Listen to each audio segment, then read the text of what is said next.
स्वामी देव सवितर दुरितानि पराशुभं यद्भद्रं तन्नःशुभम्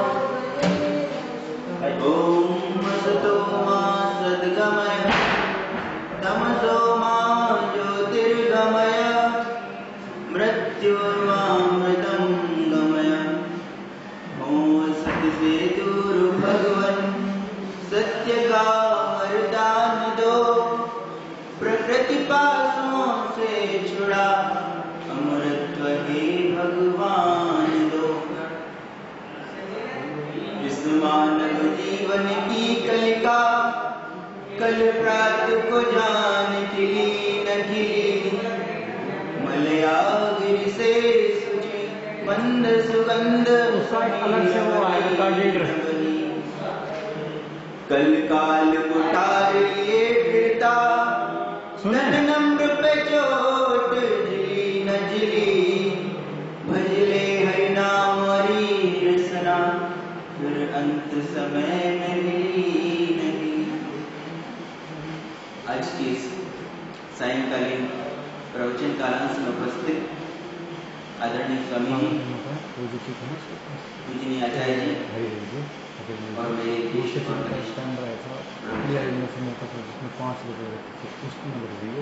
परमात्मा ने हमें मानव का जीवन दिया, श्रेष्ठ संसार की सुंदर संसार की रचना की। इस सुंदर संसार में परमात्मा ने एक मानव की एक ऐसा जीव है जिसे बुद्धि प्रदान की। कहते हैं बुद्धि यश बलंदस्य, जिसकी पास बुद्धि होती है, जिसकी बुद्धि होती है, बल भी उसी का होता है। प्राय बच्चों को नर्सरी और केजी में एक कहानी सुनाई जाती है, कैसे एक छोटा सा बुद्धिमान खरगोश जंगल के एक दुर्दांत भयानक शेर को पराजित कर देता है और जंगल के सभी जानवरों को उसके आतंक से उनकी रक्षा करता है। यजुर्वेद का एक मंत्र है, ओम भूर्भुवस्सुः तत्सवितुर्वरेण्यं भर्गो देवस्य धीमहि धियो यो न प्रचोदयात्। हे परमेश्वर, आप वर्ण करने योग्य हैं, हम आपका वर्ण करते हैं। हे परमेश्वर, हमारी बुद्धियों को सदैव सन्मार्ग में प्रेरित करने की कृपा करें। हम परमेश्वर से प्रार्थना करते हैं, हम परमेश्वर से विनती करते हैं कि हे परमेश्वर, हमारी जो एक सबसे बड़ी चीज है, सबसे उत्तम चीज है हमारी बुद्धि, वो सदैव सन्मार्ग में हो, सच्चे मार्ग में हो, इसकी हम आपसे प्रार्थना करते हैं।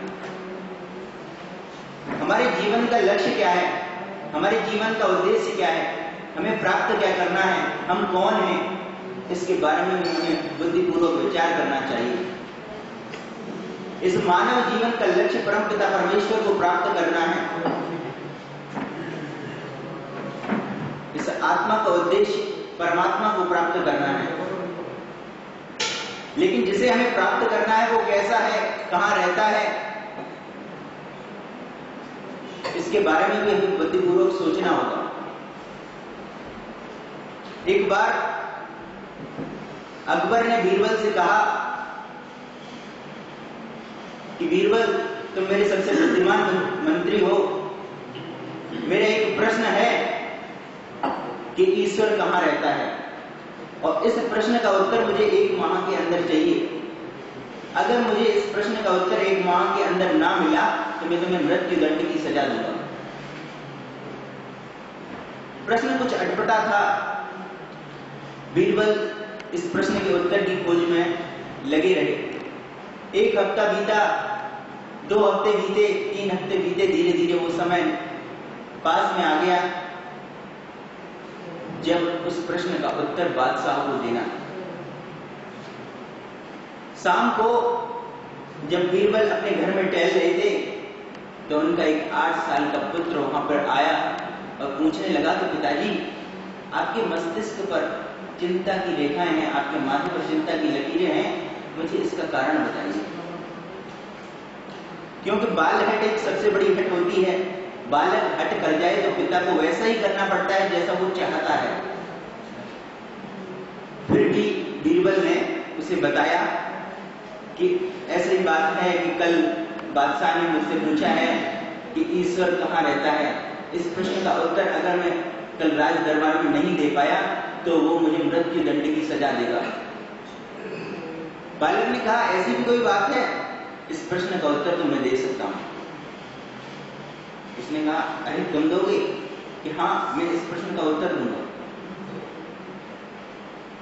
अगले दिन जब राज दरबार में बीरबल अपने पुत्र के साथ पहुंचे, अकबर ने पूछा कि बीरबल कहो, मेरे प्रश्न का उत्तर तुम्हें मिला या नहीं? तो बीरबल कहते हैं, हाँ, मुझे आपके प्रश्न का उत्तर मिल गया और आपके प्रश्न का उत्तर मेरा ये पुत्र देगा। अकबर ने कहा, स्वागत है, तो बताइए मेरे प्रश्न का उत्तर क्या है कि ईश्वर कहाँ रहता है? उस बालक ने कहा, महाराज अकबर, एक दूध का कटोरा लाया जाए। बादशाह का आदेश था, तुरंत दूध का कटोरा लाया गया। जब दूध का कटोरा लाके बालक को दिया गया तो बालक उसमें उंगली डाल के चला रहा। तो बादशाह ने पूछा कि तुम ऐसा क्यों कर रहे हो, इसमें उंगली डालकर क्यों चला रहे हो? तो बालक ने बड़ा ही सुंदर उत्तर दिया कि मैं इसमें से घी खोज रहा हूं। तो बादशाह बोला, अरे तुम महामूर्ख हो, तुम्हें ये नहीं पता कि इसमें घी कहां से आ गया? और अगर इसमें घी है तो उसे प्राप्त करने के तरीके हैं, जिन तरीकों का अगर तुम पालन करोगे, जिन तरीकों पर चलोगे, तभी तुम्हें घी की प्राप्ति होगी। तो बालक ने कहा, आपके प्रश्न का उत्तर यही है। जैसे इस दूध के कण-कण में घी व्याप्त है, घी उपस्थित है, लेकिन हम उसे प्राप्त नहीं कर सकते, देख नहीं सकते, वैसे ही इस संसार के हर एक वस्तु में, इस संसार के प्रत्येक कण में परमात्मा विराजमान है, लेकिन हमें वो दिखता नहीं, क्योंकि वह आंख का विषय नहीं है।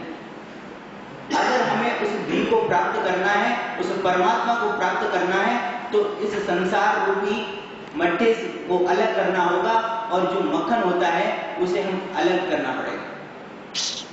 जब हम इस संसार से अलग हो जाते हैं, जब हमारी मोह माया से वृत्तियां हट जाती हैं, तब संप्रज्ञात समाधि की स्थिति में हम परमेश्वर को प्राप्त करने उस मक्खन रूपी तुल्य बन जाते हैं।